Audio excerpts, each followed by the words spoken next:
এই কালী বাঙালির তো প্রাণের দেবতা। বাঙালি কালী ছাড়া কিছু ভাবতেই পারে না। মানে সত্যি কথা বলতে ওই যে কথাটা আমরা প্রথমেই বললাম যে আজকে আমি হোঁচট খেয়ে যদি রাস্তায় পড়ে যাই, মুখ দিয়ে মা বেরিয়ে আসে। বাঙালির মা বলতে নিজের মা তো আছেনই, কিন্তু যদি কোনো সুপার ন্যাচারাল কোনো ফোর্সের কথা আমি ভাবি, তাহলে মা বলতে বাঙালির মনে যেন কালীর মুখটাই ভেসে। চন্দ্র বিদ্যার্ণব পশ্চিমবঙ্গের তন্ত্র জগতের মানে মারতণ্ড বলতে পারি, সূর্য সমান একজন ব্যক্তি। এই শিবচন্দ্র বিদ্যার্ণব তিনি কিন্তু স্যার জন উড্রফ তাকে কালী মন্ত্রে দীক্ষা এবং পূর্ণাভিষেক দিয়েছিলেন। হ্যাঁ, কালী ভয়ঙ্করী, সবার উড়হাং, সবের ওপরে উঠে দাঁড়িয়ে আছেন। মৃতদেহ এমনি আমরা দেখলে ভয় পাই, সেই সবের উপরে তিনি বুকের উপরে উঠে দাঁড়িয়ে আছেন। হ্যাঁ, পাপের ভয়ে ভাবছে এইটা করলে পাপ মুক্ত হব। স্বাভাবিক কথা, কর্মফল ভোগের যে কথা আমাদের শাস্ত্র বলেছে, কালী কি তাকে বাইপাস করে দেবেন? একদমই না। কালী প্রথমা মহাবিদ্যা, তারা দ্বিতীয়া মহাবিদ্যা।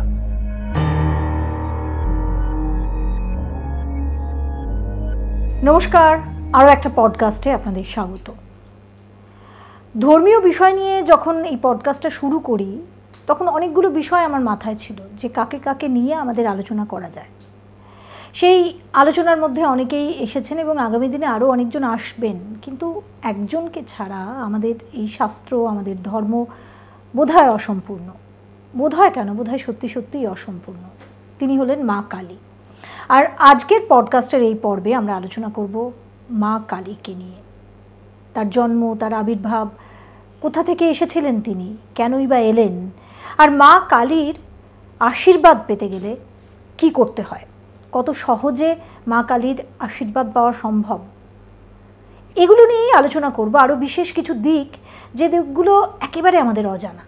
আর এই আলোচনা করতে আবার আমার স্টুডিওতে এসেছেন আপনাদের সবার প্রিয়, যাকে আপনারা বারবার শুনতে চান, শ্রী ব্রহ্মানন্দ জিটা আমি এখন লাগিয়ে দিচ্ছি, কারণ এটা সবসময় আমার এই পডকাস্টে যখন কমেন্ট করছেন আপনারা, তখন প্রত্যেকে এটা নিশ্চয়ই আমাদের ধর্মের, আমাদের কালচারের এটা সম্মান দেখানোর একটা রীতি, এবং এরকম একজন সম্মানীয় এবং সুশিক্ষিত মানুষকে আমার পডকাস্টে স্বাগত জানিয়ে এনে আমি নিজেও খুব গর্বিত। আপনাকে অনেক স্বাগত আমাদের আজকের এই আলোচনায়। এবং আজকে আলোচনা করব মা কালীকে নিয়ে। তিনি মা, তিনি কালী। আমরা বলি যে যখনই আমি পড়ে যাই, যখনই আমি ধাক্কা খাই, তখনই যদি আমাকে কেউ ওঠান, তাহলে তিনি মা কালী। আমরা তার স্মরণে যাই এবং তিনি মা হিসাবে আমাকে তুলে নেন, আমাকে উঠতে সাহায্য করেন। তিনি এতটাই আপন, বিশেষ করে বাঙালির সঙ্গে, বাংলার কালচারের সঙ্গে মা কালী একাত্ম হয়ে আছেন। কেন? দেখুন, কালী বলতে আমরা কি ভাববো? কালী কোনো সাধারণ দেবী নন, কালী সাক্ষাৎ ব্রহ্ম। এই জিনিসটা আমাকে প্রথমেই বুঝতে হবে। কালীকে আমরা এই একটি খুব কমন কথা, কালী ব্রহ্মময়ী আমরা বলি। এই যে ব্রহ্মময়ী, এই ব্রহ্মময়ী এবং ব্রহ্মে কোনো ভেদ নেই। কালী সাক্ষাৎ পরব্রহ্ম। কীরকম ব্রহ্ম এবং ব্রহ্মময়ীর ভেদ কেমন? না, সোনার হার আর সোনায় যেমন ভেদ, তেমনই ব্রহ্মময়ী এবং ব্রহ্মের ভেদ। সোনার হারটাও তো সোনাই, আপাদমস্তক সোনা, কিন্তু তিনি একটি নির্দিষ্ট রূপ পেয়েছে বলে জিনিসটা, তাকে আমরা সোনার হার বলছি। তেমনি কালী তেমনই ব্রহ্মময়ী, যে তিনি একটি নির্দিষ্ট মাতৃরূপ পরিগ্রহণ করেছেন আমাদেরকে কৃপা করে, সেই জন্যে তিনি ব্রহ্মময়ী। কিন্তু তাই বলে তিনি কোনো নির্দিষ্ট কোনো একটি ব্রহ্ম বা কোনো একজন দেবতার অধীনস্থ বা তার ভাবিত এমন কিন্তু একেবারেই নন। ফলে এই কথাটা বুঝতে হবে, সোনার হার আর সোনায় যেমন অভেদ বা প্রভেদ, কালী ব্রহ্ম এবং কালী ব্রহ্মময়ী তাতেও তেমনই মিল এবং অমিল। তো এই যে সাক্ষাৎ পরব্রহ্ম কালী, এই কালী বাঙালির তো প্রাণের দেবতা। বাঙালি কালী ছাড়া কিছু ভাবতেই পারে না। মানে সত্যি কথা বলতে ওই যে কথাটা আমরা প্রথমেই বললাম যে আজকে আমি হোঁচট খেয়ে যদি রাস্তায় পড়ে যাই, মুখ দিয়ে মা বেরিয়ে আসে। আর বাঙালির মা বলতে নিজের মা তো আছেনই, কিন্তু যদি কোনো সুপার ন্যাচারাল কোনো ফোর্সের কথা আমি ভাবি, তাহলে মা বলতে বাঙালির মনে যেন কালীর মুখটাই ভেসে ওঠে। দেখবেন একটি কথা আমরা বলি না, যে যদি কোথাও পৃথিবীর কোনো প্রান্তে 10টা বাঙালি একত্রিত হয়েছে, সেখানে আপনি বুঝতে পারবেন ওইখানে ওই দেশে ওই কোনায় একটা কালী মন্দির তৈরি হয়েছে। কালীবাড়ি একটা কালীবাড়ি হয়ে গেছে, সে পৃথিবীর যে কোনো কোনায়।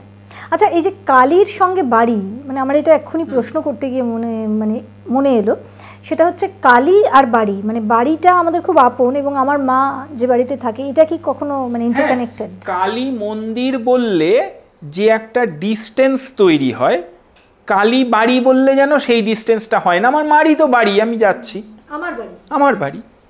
মন্দির বললে একটা ভাবের ডিস্টেন্স তৈরি হয়, পুরোটাই ভাবের একটা ডিস্টেন্স তৈরি হয়, কিন্তু কালী বাড়ি বললে যেন আর সেই ভাবের তফাৎটাও থাকে না, সেটা একদম আমার নিজের হয়ে যায়। আমি দিল্লিতে দেখি যে মানুষজন, বিশেষ করে নন বেঙ্গলি যারা বাঙালি নয়, পাঞ্জাবি বা এরাও কিন্তু মানে ভীষণ ভক্তি করে। আমি যখন বিভিন্ন কালীবাড়িতে গেছি দিল্লিতে, তখন দেখেছি যে নানান জাতের মানুষ আর কি, নানান জাতি তারা আসছেন, তারা সেখানে মানে নতমস্তকে প্রণাম করছেন। এবং মা কালী যে শুধুমাত্র বাঙালির আপন তা কিন্তু নয়, তারা জানে যে এটা বাঙালির কালীবাড়ি, কিন্তু তা সত্ত্বেও এমন কিছু পেয়েছেন অলৌকিক বা এমন কৃপা পেয়েছেন যে তারা কিন্তু সেখানে আসেন। এটাও খুব গুরুত্বপূর্ণ। নিশ্চয়ই আমরা খানিকটা সোশ্যাল সাইড থেকে বলছি যেন কালী বাঙালির, কিন্তু কালী তো বাঙালির কোনো নিজস্ব সম্পত্তি নয়, কালী জগতের সবার। না হলে তাকে ব্রহ্ম কেন বলছি? ব্রহ্ম কি শুধু বাঙালির ব্রহ্ম, বা ব্রহ্ম কি শুধু ভারতীয়র ব্রহ্ম? তার থেকেও বড় প্রশ্ন, ব্রহ্ম কি শুধু হিন্দুর ব্রহ্ম? এটা আপনি সাংঘাতিক কথা বলছেন। ব্রহ্ম তো সবার, তবেই তো তিনি ব্রহ্ম, কিন্তু কে তাকে গ্রহণ করবে? আর এইটা হচ্ছে ব্যাপার। আসল জিনিসটা একটা কথা আমাদের ধর্মে বলা হয় যে সাধকানাম হিতার্থায় ব্রহ্মণো রূপকল্পনা, সাধকের হিত সাধনের জন্যে নিরাকার পরব্রহ্মের রূপ আমরা কল্পনা করেছি, বা নিরাকার পরব্রহ্ম রূপ ধারণ করেছে। এবার এই যে রূপকল্পনা, আমরা এই রকম রূপকল্পনা করেছি, কিন্তু আলটিমেটলি মূল তত্ত্বে তিনি ব্রহ্ম, এবং ব্রহ্মতত্ত্বে তিনি সবার সবার সবার মানে সবার। এই সবার মধ্যে কোনো পকেট নেই। আমি আমার বাড়ি দুর্গাপুরে, আমি সেখানে দেখেছি যে অনেকে কালী পুজো করেন, তারা মুসলিম, বাড়িতে কালী পুজো হয়। আমরা অনেক কি বলি বিখ্যাত ব্যক্তির বাড়িতেও দেখি যে কালী পুজো কিন্তু হতো একটা সময়, যারা মুসলিম মানে ইসলাম যাদের ধর্ম, তো এটা হয় আছে, হচ্ছে, তিনি বিশ্বাসে করেন, ফলে এটা অনেক জায়গায় আছে। এবং এটা শাস্ত্র কি বলছে দেখুন, কালীর সঙ্গে ভীষণভাবে তো তন্ত্রশাস্ত্রটা জড়িত। তন্ত্রশাস্ত্র কিন্তু যদি কেউ কালী সাধনায়, কালীকে ভালোবেসে, কালী তত্ত্বকে ভালোবেসে আসতে চায়, তাহলে কিন্তু কাউকেই বাধা দেয়নি। আমি একটা উদাহরণ দিই। শিবচন্দ্র বিদ্যার্ণব পশ্চিমবঙ্গের তন্ত্র জগতের মানে মারতণ্ড বলতে পারি, সূর্য সমান একজন ব্যক্তি।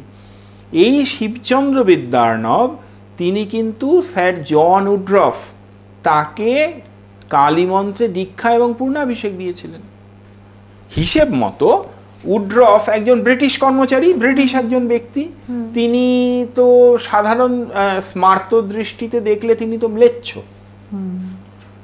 কিন্তু এবং শিবচন্দ্র বিদ্যার্ণব কিন্তু কোনো সাধারণ মানুষ নন। তিনি সংস্কৃত সাহিত্যের, তিনি সংস্কৃত ভাষার পণ্ডিত, ক্যালকাটা ইউনিভার্সিটির বিদ্যার্ণব ডিগ্রি পাশ করা মানুষ, বংশগতভাবে কুলীন ব্রাহ্মণ, তো তিনি তো এই কাজ করলেন। তাহলে এটা দেখে আমরা এটা বুঝতে পারি যে এটা কিন্তু কেউ যদি কালী তত্ত্বকে ভালোবেসে আসে, তাহলে জাতি বর্ণটা কোনো ব্যারিয়ার হবে না। সেটা কি শুধু কালীর ক্ষেত্রে? কালীর ক্ষেত্রে, শিবের ক্ষেত্রে, কিন্তু বিষ্ণু বা ইত্যাদি ভাবধারায় এটা গ্রহণযোগ্যতা কম। তাও ধরুন কৃষ্ণ ভাবধারায় তো যে প্রেমা ভক্তির ধর্ম, তাও এখন সারা পৃথিবীতে প্রচলিত হয়েইছে। কিন্তু কালীর অ্যাঙ্গেল থেকে আমরা যদি ভাবি বা তন্ত্রের দৃষ্টিতে ভাবি, তাহলে এখানে কিন্তু এরকম কোনো ব্যারিয়ার নেই, তাকে তত্ত্বটাকে ভালোবাসতে হবে।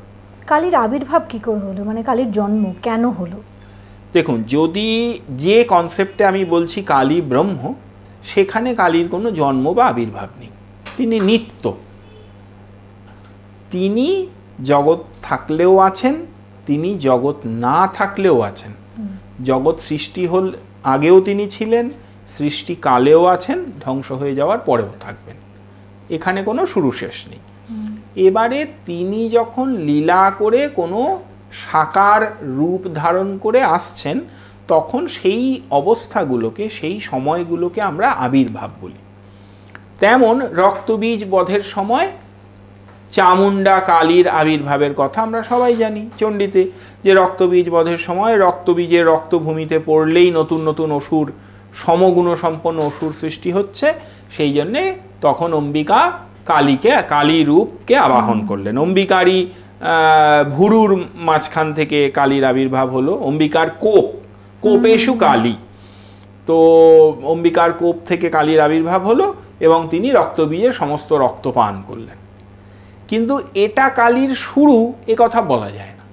আচ্ছা, এটা কালীর শুরু না, এটা কালীর একটি লীলা বিগ্রহের আবির্ভাব। একে বলে লীলা বিগ্রহ। কালী তো অনাদি অনন্ত, কালী তো সাক্ষাৎ ব্রহ্ম। এই জগৎটা না থাকলেও তিনি আছেন। কালো কেন কালী? কালো এমন একটা রং যা সবকিছুকে অ্যাবজর্ব করে। কালী এমন একটা তত্ত্ব যা সব কিছু তার মধ্যে বিলীন হয়ে যায়। খালি মানুষ না, দেবতা, অসুর, পশু, পাখি সব তার মধ্যে বিলীন হয়ে যায়। আবার একটা, যে জিনিসটা আমরা দেখতে পাই না, যে জিনিসটা আমাদের থেকে অনেক দূরে, সায়েন্টিফিক্যালিও তাকে কিন্তু আমরা নীল ভাবি, নীল দেখি, আকাশকে তো নীল দেখি। কেন? ওই নীল আলোর দৈর্ঘ্যটা ওইটা বেশি বলে। তো সেই রকম এই যে কালী তো যেমন আমাদের ঘরের মা, তেমনি আবার কালী বিশ্বাতীত, এই গোটা ব্রহ্মাণ্ডেরও অতীত তিনি। সেই জন্যই তো কালী দিগম্বরী, সেটা নিয়েও আলোচনায় আসবো। তো এই যে বিশ্বাতীত অবস্থা, সেই বিশ্বাতীত অবস্থার দ্যোতকও কিন্তু এই তার ঘন নীল বর্ণ বা কালো রূপটি। কালী কি ভয়ঙ্করী? হ্যাঁ, কালী ভয়ঙ্করী। কালী ভয়ঙ্করী এই জন্যে যে তিনি ভয়কে নাশ করার জন্য ভয়ঙ্করী, তিনি ভববন্ধনকে মোচন করার জন্য ভয়ঙ্করী। তার মানে কালীর ভয়ঙ্কর স্বরূপ কিন্তু মঙ্গলেরই সূচনা করে, অমঙ্গলের সূচক নয়, মঙ্গলেরই সূচনা করে।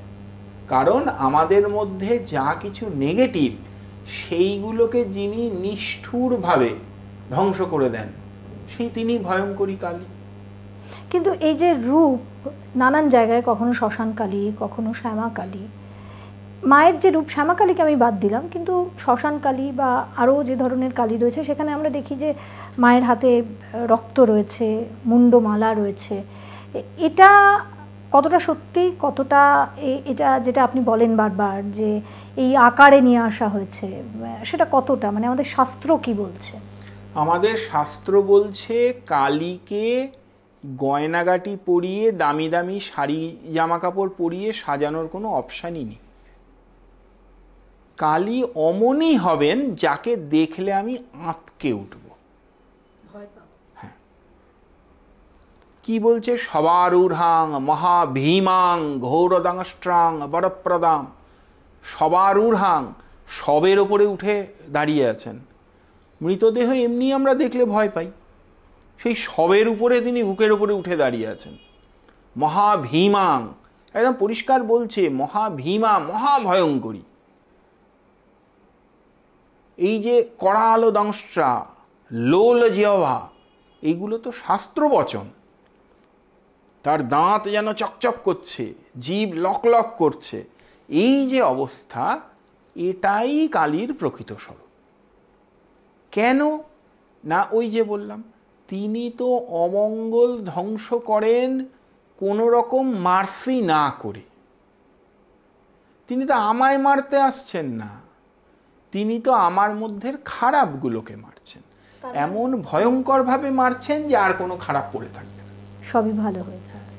মানে আমি যদি বলি যে মহাদেব কোনো এদিক ওদিক দেখেন না, তার ভক্ত যে কেউ হতে পারে, তাকে তুষ্ট করার জন্য যে কেউ সাধনা করতে পারে। কিন্তু মা কালীর ক্ষেত্রে কি তার প্রকারভেদ আছে? কারণ আমরা জানি যে মা কালীর সাধনা যখন করে তখন দুষ্টরাও তো করে, চোর ডাকাতদের আরাধ্যা দেবী তো মা কালী। তাহলে দেখুন, প্রকৃতপক্ষে কালীর সাধনা কিন্তু মৃত্যুর সাধনা। আপনি বলবেন যে আমি কি মরতে চাইলে কালী পুজো করব? না। দেখুন, এই মৃত্যু মানে খালি জাগতিক শারীরিক মৃত্যু নয়। মৃত্যু মানে হচ্ছে সমস্ত প্রকার ভববন্ধন, আমার যে অহং, তার মৃত্যু। কালী সেই মৃত্যুর সাধনা, যে মৃত্যুকে আমি আলিঙ্গন করব। 2 নম্বর কথা, আমাদের গোটা জীবনের কথা আপনি যদি ভাবেন, আমাদের গোটা জীবনে জন্ম থেকে যা যা হয়ে আসছে, আপনি বলুন একটা সত্য যেটা আপনি জানেন যে এটা হবেই, সেটা কি? আলটিমেটলি সেটা হচ্ছে মৃত্যু। প্রত্যেকে জানে যে আমি বড় হয়ে বড়লোক হব কি না, আমি বড় হয়ে সুন্দর হব কি না, আমি বড় হয়ে সাকসেসফুল হব কি না, সুখী হব কি না, সবই হবে তো। এই প্রশ্ন আছে। একটি ক্ষেত্রে কোনো প্রশ্ন নেই, সেটা হচ্ছে মৃত্যু। কিন্তু আমরা ওটাকে খালি অ্যাভয়েড করে যেতে চাই, ভুলে থাকতে চাই। হ্যাঁ, খালি ওটা। কিন্তু আমাদের জীবনের একমাত্র চরম সত্য মৃত্যু। একটা কথা বেদান্তের দৃষ্টিতে বলা হয় যে আমার বাচ্চাটার 5 বছর বয়স হয়েছে। মা কি ভাবছে? না, আমার ছেলের 5 বছর বয়স হয়েছে, 5 বছর হলো, বড় হয়েছে। আর বৈদান্তিকের দৃষ্টিতে মৃত্যুর দিকে 5 বছর এগিয়ে গেল। দুটোই সত্যি তো, কিন্তু ওইটা চরম সত্যি যে তার মৃত্যুটা তো বাঁধা, সেই দিকে 5 বছর এগিয়ে গেল। কিন্তু এ কথা মাকে বললে তার তো বুক ফেটে যাবে, সে তো সহ্য করতে পারবে না। ধ্রুব সত্য, কিন্তু যাকে আমরা ভুলে থাকার চেষ্টা করি। তো এই যে চরম সত্য, এই চরম সত্যের সাধনা কাল। এইবারে বলবেন যে এই যে রঘু ডাকাত, বিষে ডাকাত সব কালী পুজো করত, এইটা না অনেকটা আমি বলবো কালী সাধনার অপভ্রংশ অবস্থা।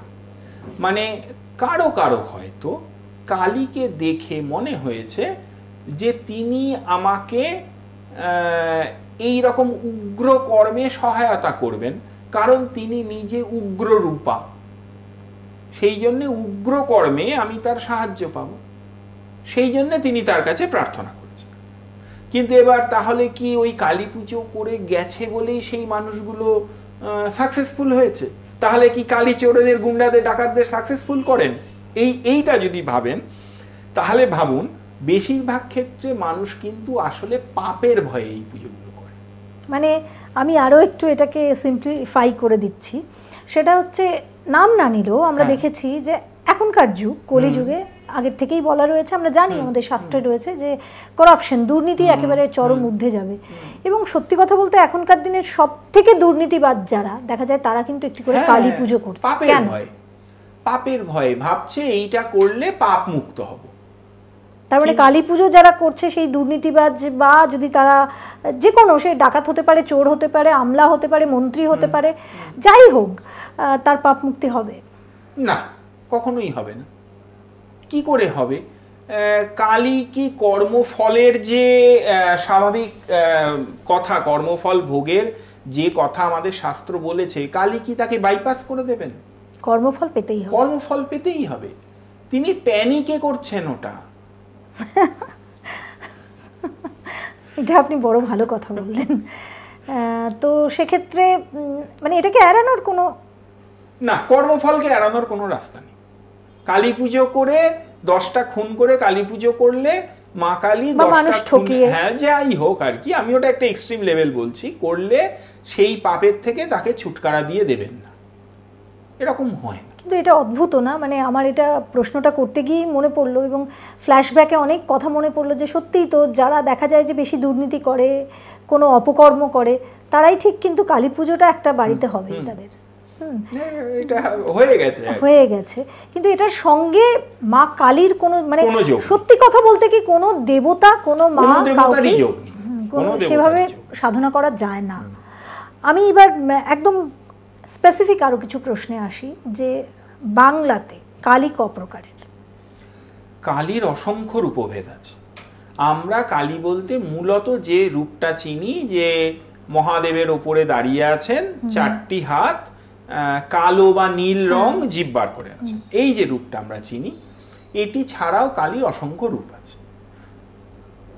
এই যে দাঁড়িয়ে থাকা রূপটা, এরও দুটো ফর্ম হয়, দক্ষিণা কালী, বামা কালী। দক্ষিণা কালী হলে, এটা নজর করতে হবে মায়ের পায়ের দিকে, দক্ষিণা কালী হলে তার ডান পাটা শিবের বুকের উপরে রাখা থাকবে। আর যদি বামা কালী হন তাহলে বাঁ পাটা শিবের বুকের উপরে রাখা থাকবে।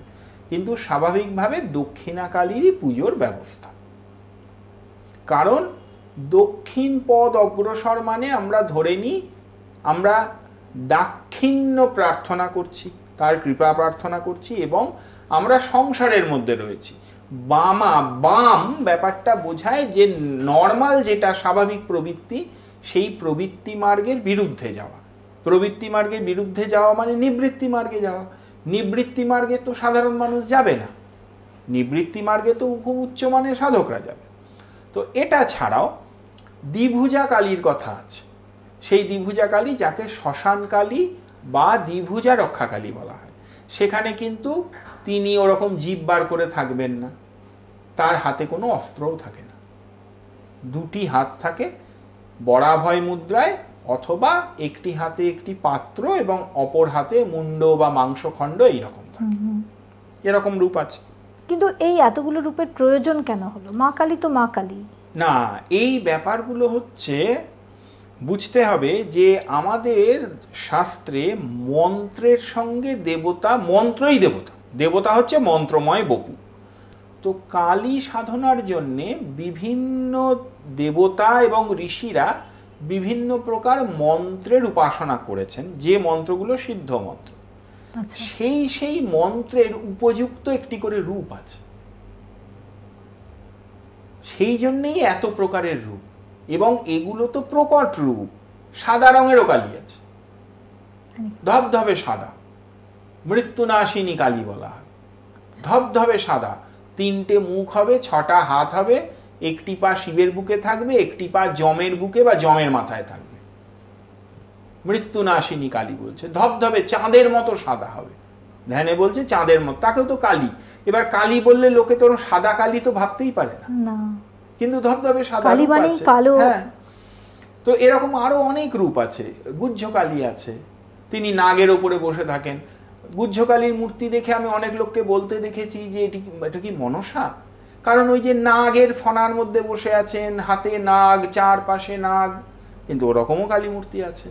তো এরকম অসংখ্য। এবং সবচেয়ে বড় কথা যেটা নিয়ে আলোচনা হতে পারে সেটা হচ্ছে এই যে দক্ষিণা কালী বলছি, দক্ষিণা কালীর যে ধ্যান মন্ত্র আছে না, করাল বাদানাং ঘোরাং মুক্তগীশিম চতুর্ভুজাম বলে যে ধ্যান মন্ত্রটা আছে, সেই ধ্যান মন্ত্র অনুযায়ী কালী কিন্তু অনেকেই দেখেন, আমাদের প্রচলিত ধারণার সঙ্গেই যায় না। ওই মূর্তিটা একদম অন্যরকম মূর্তি হবে। সদাশিব বা শবশিব শুয়ে থাকবেন শ্মশানে, তার উপরে মহাকাল শুয়ে থাকবেন, যে পরম চৈতন্য স্বরূপ মহাকাল, তিনি শুয়ে থাকবেন। দেবী মহাকালের সঙ্গে বিপরীত রতাসক্ত হবেন, বিপরীত রতাতুরা, মহাকালেন চা সমং বিপরীত রতাতুরা। এই অবস্থার কথা তো সাধারণ মানুষ ভাবতেই পারে না, বা দেবতার যে এমন রূপ হতে পারে এই ব্যাপারটাই মানুষ ভাবতে পারে না। যে রতিতে আসক্ত মূর্তি তা কি করে ঠাকুর হতে পারে? ভয়ঙ্কর। হ্যাঁ, কিন্তু ওরকম মূর্তি, এবং ওটাই দক্ষিণা কালীর ধ্যান মূর্তি। সবরূপী মহাদেব হৃদয় পরিসংস্থিতাম মহাকালেন চা সমং বিপরীত রতাতুরা। কিন্তু ওই মূর্তি কেন প্রচলন নেই? শাস্ত্রকারেরাই বলেছে সাধারণের দর্শনের জন্য নয়। ওই মূর্তি পূজা করলে ঢেকে পূজা। মা কালী আর মা তারা এক না, একদম না, একদমই না। কালী প্রথমা মহাবিদ্যা, তারা দ্বিতীয়া মহাবিদ্যা। মানে তারাপীঠে যে মা তারার, তারাপীঠে তারা মা আছেন, উগ্র তারা, কালী নন। বাঙালির একটা অদ্ভুত কনসেপ্ট, জিব্বার করে আছে মানেই কালী, জিব্বার করে থাকলেই কালী হয় না। হ্যাঁ, তো তারা কালী নন। তিনি কে? তারার একদম আলাদা চেহারা। তারার ধ্যানে প্রথমেই বলছে কি, যে তারা হচ্ছেন খড়বা, লম্বোদরী, ভীমা। খড়বা মানে দেখুন কালীর সঙ্গে, আমি বাংলা বললেই দেখুন কালীর সঙ্গে তফাৎ হয়ে যাবে। খড়বা মানে বেঁটে, ভীষণ বেঁটে। লম্বোদরী, বিশাল বড় একটা ভুঁড়ি। এই ফর্মগুলো কি কালীর মধ্যে, এই ক্যারেক্টারিস্টিক ফিচার্সগুলো আছে? নেই তো। তো তারা একদম অন্য একজন দেবী। কেমন দেখতে হবেন তারা? এই যে তারাপীঠে মায়ের কাছে আমরা যাচ্ছি, দেখুন আমি একটা আগে ছোট উদাহরণ দিয়ে বোঝাই। নারায়ণ কেমন দেখতে আমরা জানি তো, নীল রঙের শঙ্খচক্র গদাপদ্ম। নারায়ণের অনেক ফর্ম আছে, কিন্তু স্বাভাবিক ফর্ম নীল রং, পীতবাস মানে হলুদ কাপড় পরে আছেন, শঙ্খচক্র গদাপদ্মধারী। এবার নারায়ণ শিলা, শালগ্রাম শিলা, সেটা কেমন দেখতে? গোল রঙের এমনি একটা কালো পাথর, তার মধ্যে ভেতরে বিষ্ণুচক্র আছে।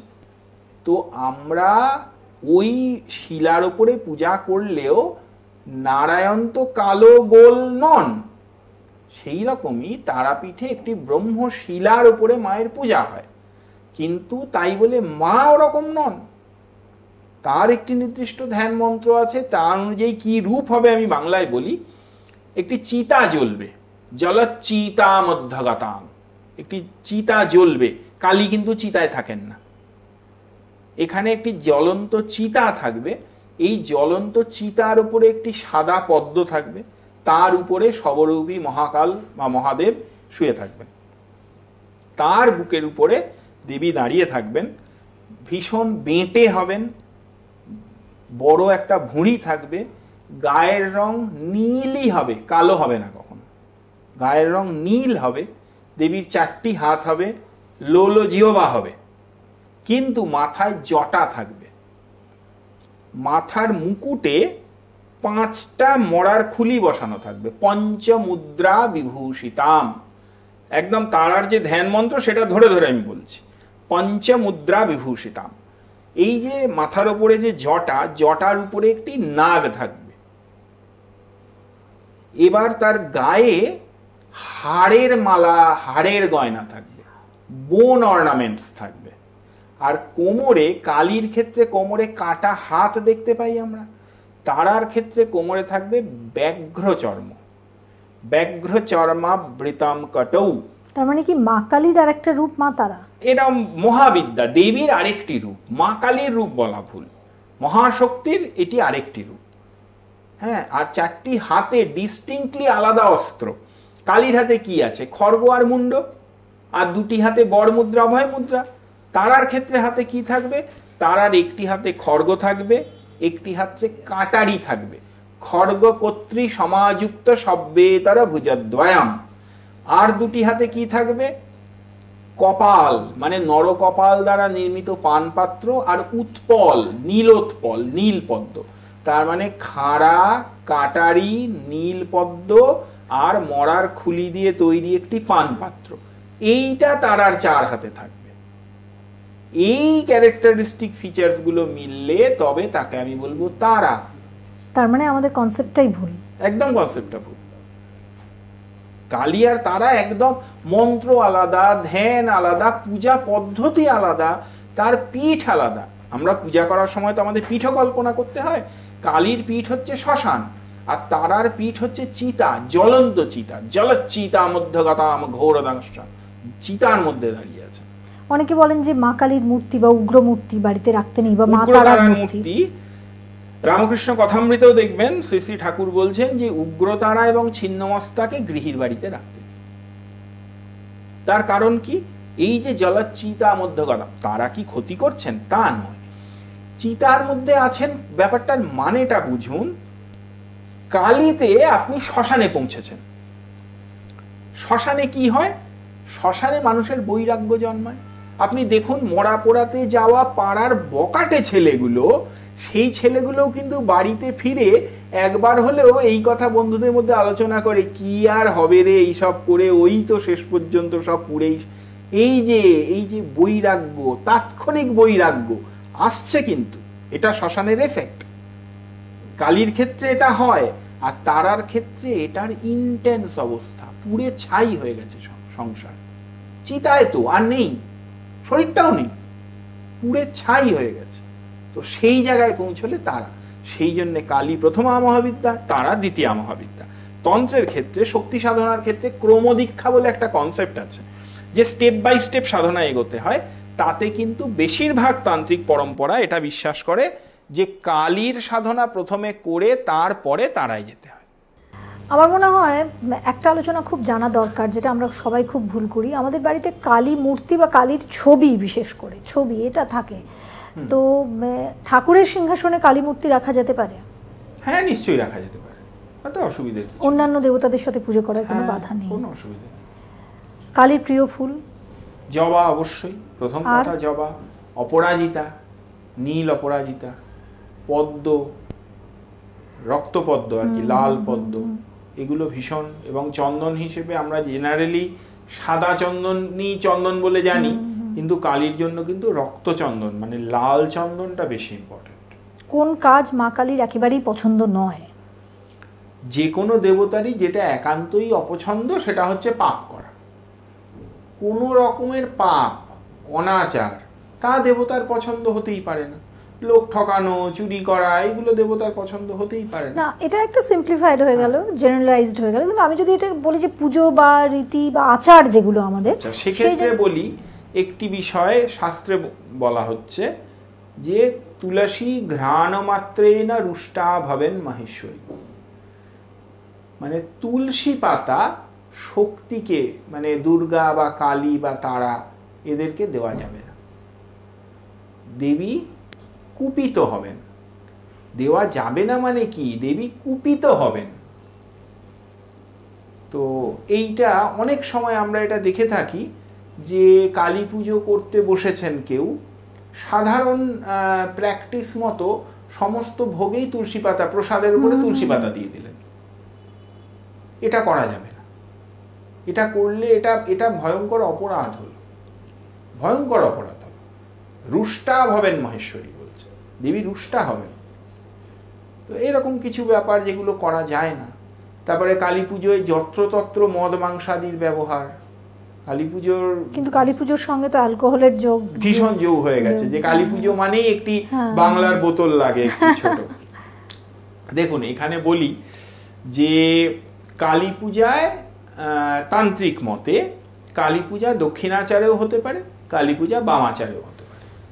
দক্ষিণাচার বামাচার কি, এ নিয়ে বিস্তৃত আলোচনা পরে কখনো হতে পারে। কিন্তু দক্ষিণাচার মানে আমরা স্বাভাবিকভাবে যেরকম পদ্ধতিতে পুজো পাঠ দেখে অভ্যস্ত তাই, এবং বামাচার মানে এর বিপরীত মার্গে পূজা। তো একজন পুরোহিত যখন কালী পূজা করছেন বা কোনো সাধারণ মানুষ কালী পুজো করছে, তখন সে তো দক্ষিণাচারেই পুজো করবে। তো সেই দক্ষিণাচারের পূজায় সেখানে কিন্তু কোনো মদের ব্যবহার নেই, কোনো অপশান নেই। চোলাইয়ের একটি বোতল বা বাংলার বোতল ব্যবহার করার কোনো অপশান কালী পূজায় নেই। তাহলে এটা কি নিজের ইচ্ছায় আমরা, বা যারা রাখে, এটা ভুল ব্যাখ্যা। আচ্ছা, কিরকম ভুল ব্যাখ্যা? কালী পূজায় মদের ব্যবহার আছে, কিন্তু সেটি একটি বিশেষ তান্ত্রিক পদ্ধতিতে আছে, এবং সেই মদ কিন্তু মদের বোতল কিনে এনে ঢেলে দিয়ে দিলেই হয় না। মদ্য, তাকে শোধন করার পদ্ধতি আছে। তখন আমরা তাকে বলি শোধিত কারণ। এই যে শোধিত কারণ, তা অমৃত স্বরূপ, সেটা দেবীর পূজায় ব্যবহার হবে। সেটা কে ব্যবহার করতে পারেন? যিনি এই তান্ত্রিক সংস্কার পেয়েছেন তিনি ব্যবহার করতে পারেন। তার জন্য ওটা বৈধ, কিন্তু তা না হলে ওটা বৈধ না। তাহলে দেবীকে সুরা হিসেবে কি অর্পণ করবে? তার জন্য বলা আছে গুড় এবং আদা, আদা এবং গুড় জলে মিক্স করে দিতে হবে। সেটাকে আমরা বাংলা বোতলে পরিণত করেছি। মানে এটা খানিকটা স্বইচ্ছায় কিছুটা, মানে ওই যে বললাম অপভ্রংশ হয়ে গেছে। মানে দেখেছে যে কোনো তান্ত্রিক কালী পুজোয় কারণ ব্যবহার করছে, তাহলে মা কালীতে কারণ লাগে, এবার সবাই এনে হাজির করেছে, তারপর ওটা একটা প্র্যাকটিসে লাগে, আর একটা বাহানা পেলেই হয়তো তারপরে ওইগুলো হতেই পারে। যে বাঙালির খানিকটা হুজুগও বটে, হয়তো খানিকটা হুজুগও হয়তো। কালী পুজো যে কেউ করতে পারে? সাধারণভাবে পুজো, তার কাছে প্রার্থনা, তাকে ফুল বেলপাতা অর্পণ ধূপধুনো দেখানো যে কোনো মানুষ করতে পারে। কিন্তু পুজো বলতে আমরা কাকে বুঝবো? পুজো তাকেই বলবো যেখানে মন্ত্র দ্বারা পুজো। তো মন্ত্র দ্বারা পুজো করতে গেলে প্রথম শর্ত হচ্ছে আমায় মন্ত্রটি গুরুর কাছ থেকে প্রাপ্ত হতে হবে। মন্ত্র বই দেখে পড়ে নেওয়া যায় না, নিলে সেটা বৈধ না, সেটাকে মন্ত্র বলবো না, শক্তিসম্পন্ন মন্ত্র সেটা নয়।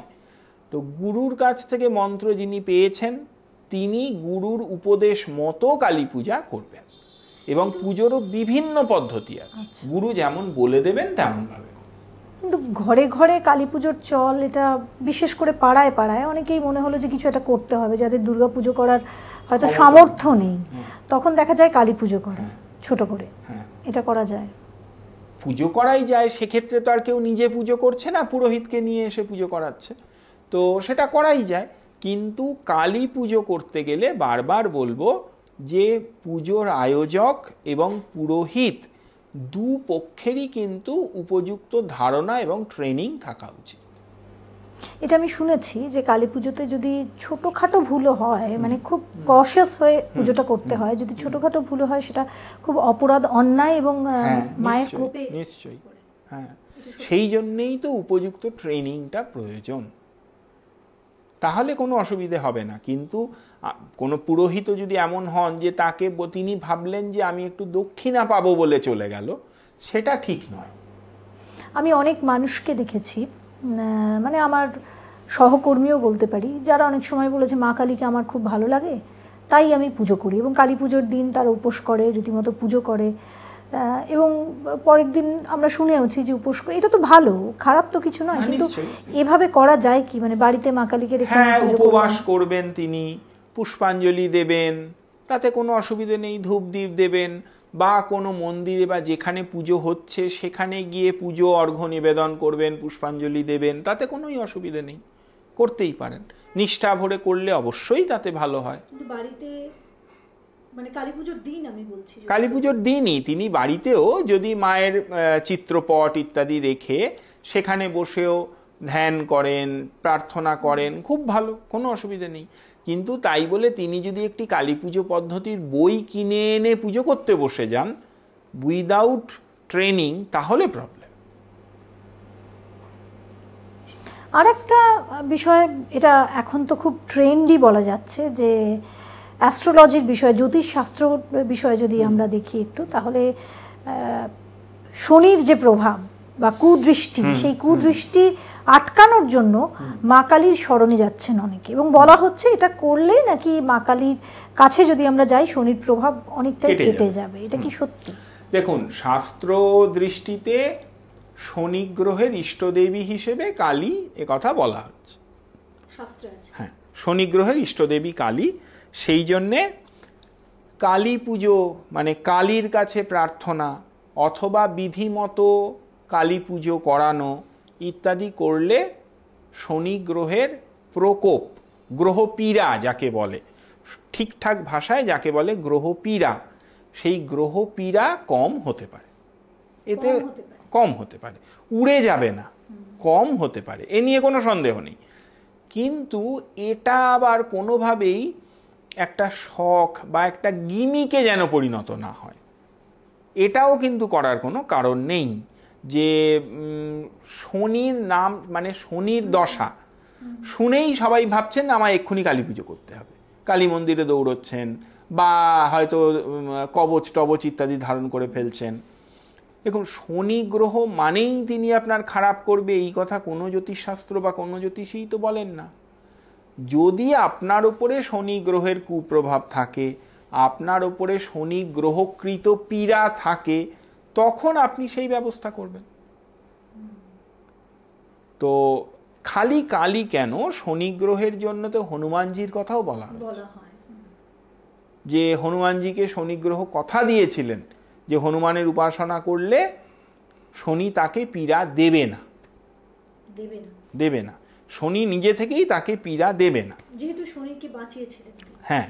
আবার দেখুন, জ্যোতিষশাস্ত্রকার হিসেবে আমরা পরাশরকে ভীষণই গুরুত্ব দিই।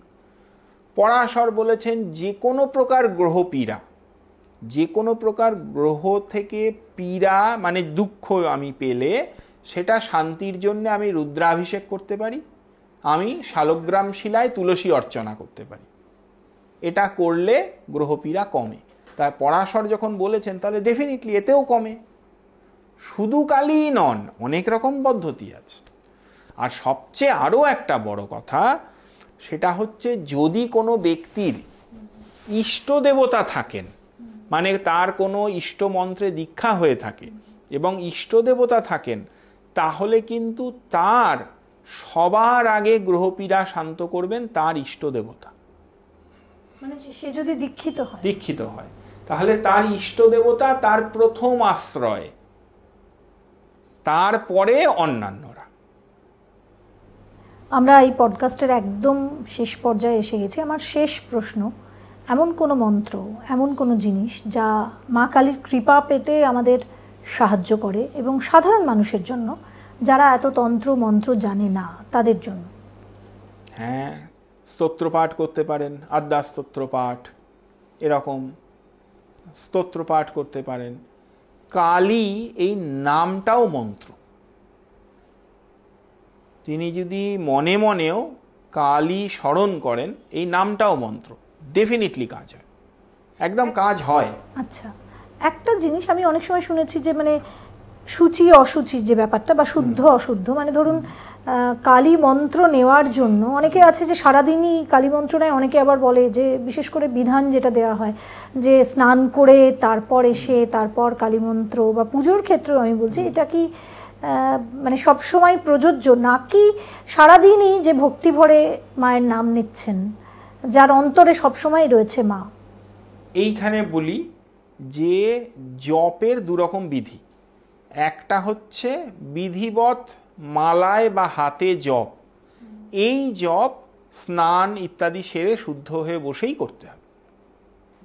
মন্ত্র বা নাম স্মরণের কোনো সূচি অসুচি নেই। এর সবচেয়ে ভালো প্র্যাকটিস কি, আমরা নিঃশ্বাস নিচ্ছি সবসময়, এবং আমাদের শাস্ত্র বলে আমাদের প্রত্যহ 21,600 শ্বাসবায়ুর প্রবাহ হয়, 21,600 বার। আমি যদি প্রতি শ্বাসে মনে মনে মন্ত্রের স্মরণ করা প্র্যাকটিস করে নিতে পারি, তাহলে আমার কিন্তু প্রতিদিন 21,600 বার করে জপ করা হবে। এবং প্রতি শ্বাসে জপ, এর থেকে ভালো কোনো জপ হয় না। একদমই। আমরা বোধহয় মানে বলতে পারি যে সমুদ্রের বালির একটা কণা আমরা আজকে একটু জানতে পারলাম।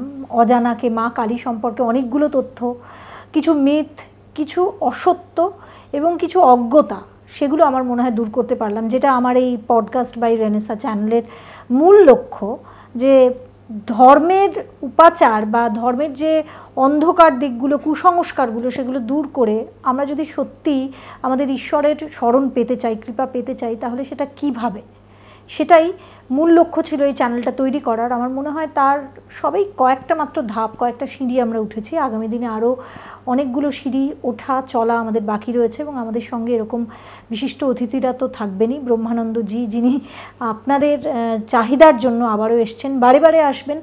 আজকের এই পডকাস্টটা আমরা এখানেই শেষ করব, তবে আরও একটা পডকাস্টের জন্য অবশ্যই লক্ষ্য রাখুন, নজর রাখুন আমাদের চ্যানেলে পডকাস্ট বাই রেনেসা। আর এই ভিডিওটা যদি আপনার ভালো লাগে তাহলে কমেন্টে অবশ্যই লিখবেন জয় মা কালী, এবং লাইক শেয়ার করতে ভুলবেন না। আজকের অনুষ্ঠানটা এখানেই শেষ করছি। জয় মা কালী।